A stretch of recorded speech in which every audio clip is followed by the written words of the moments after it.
Hola! Toleleje, toleleje. Kunin at basahin, kunin at basahin. Ako po si Kuya Sam Pagaduan, ang inyong kasama sa ating lumalim at mamunga daily gospel reflection. Ngayon ay December 19, 2025. Ang mabuting balita ng Panginoon ayon kay San Lucas, chapter 1, verse 5 to 25.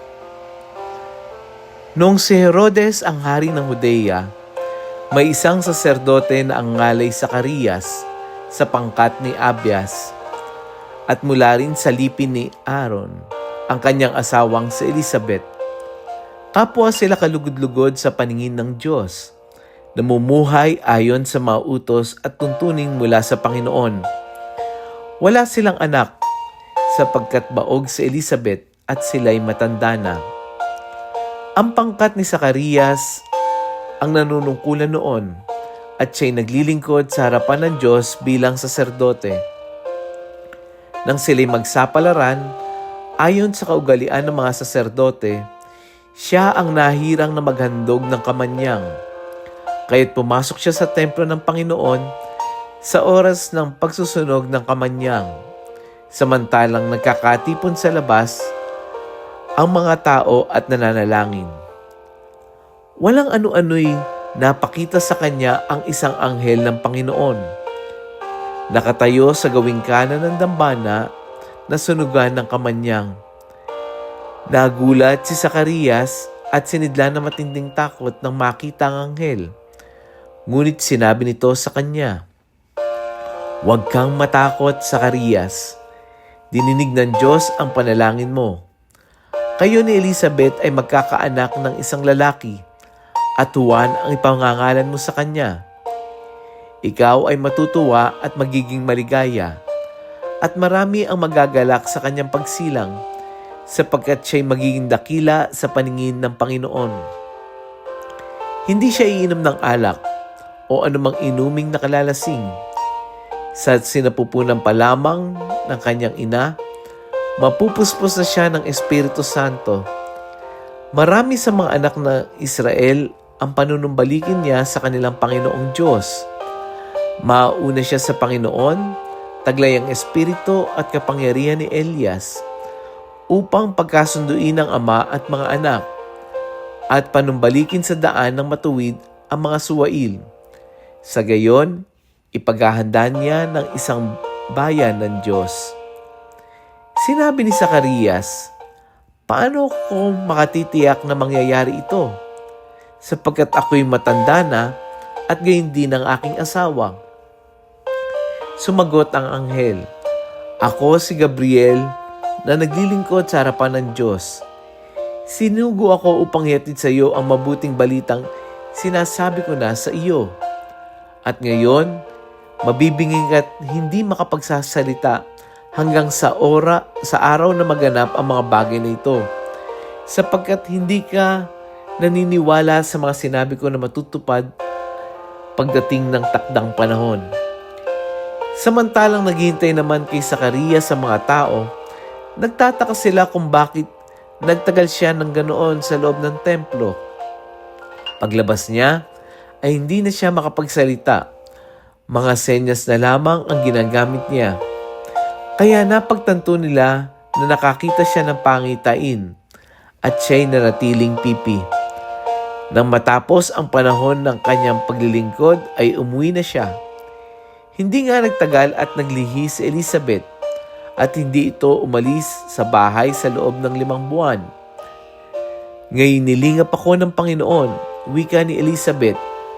"Ginawa niya ito upang alisin ang aking kadustaan sa harapan ng mga tao." Ang mabuting balita ng Panginoon. Pinupuri ka namin, Panginoong Hesukristo. Ang gospel natin ngayon ay kwento ng panalangin na matagal nang tahimik at ng Diyos na hindi kailanman nakalilimot.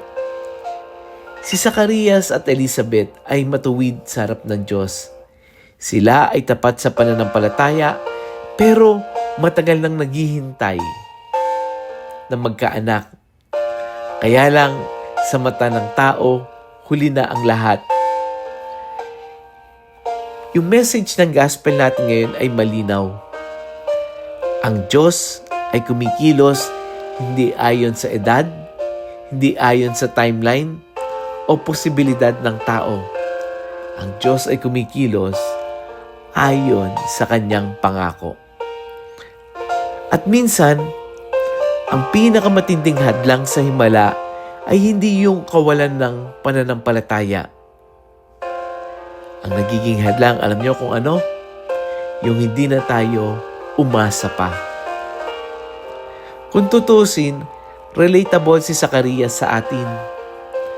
Nagdarasal pa rin si Zacarias pero mukhang hindi na umaasang mangyayari pa.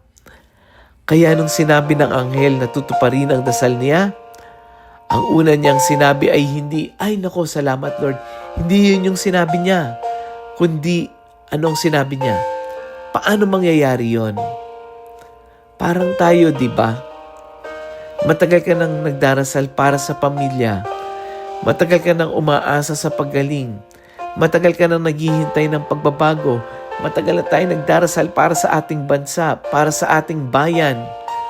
Parang, kailan ba? At sa tagal, parang walang sagot. Natuto na tayo mag-function kahit hindi nangyayari yung dasal natin.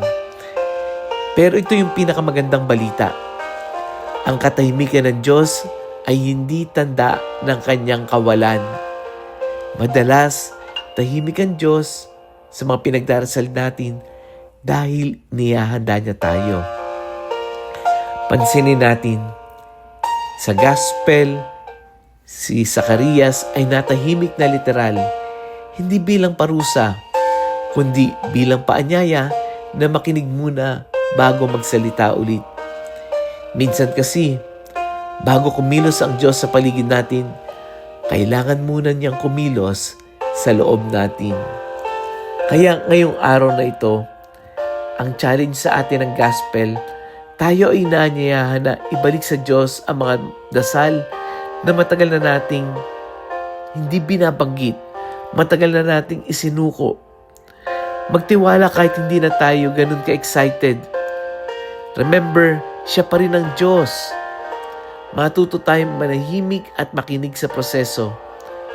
Maniwalang ang delayed ay hindi denied sa wika ng Diyos.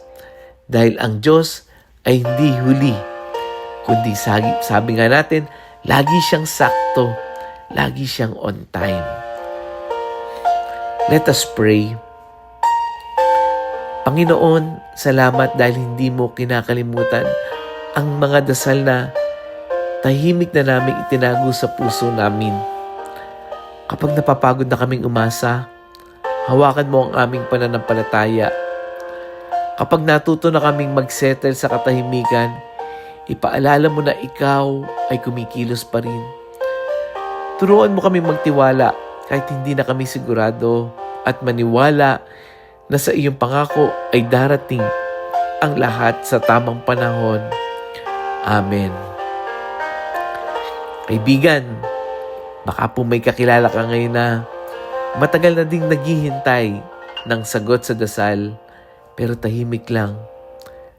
Kung yung gospel reflection na ito ay tumimo sa puso mo, kinausap ka, huwag natin tong sarilinin. I-share natin yung audio gospel na ito sa ating mga GC, sa ating mga kapamilya, sa ating mga kaibigan. Hindi natin intensyon na dumami yung share, kundi baka may isang taong kailangan makarinig. Kailangan lang marinig ang Diyos dahil hindi pa tapos ang Diyos sa kwento nila. Muli, ako po si Kuya Sam Pagaduan, lagi nag-aanyaya. Halina, tayo ay lumalim at mamunga. Lumalim sa pananampalataya at mamunga na mabubuting gawa. God bless us all.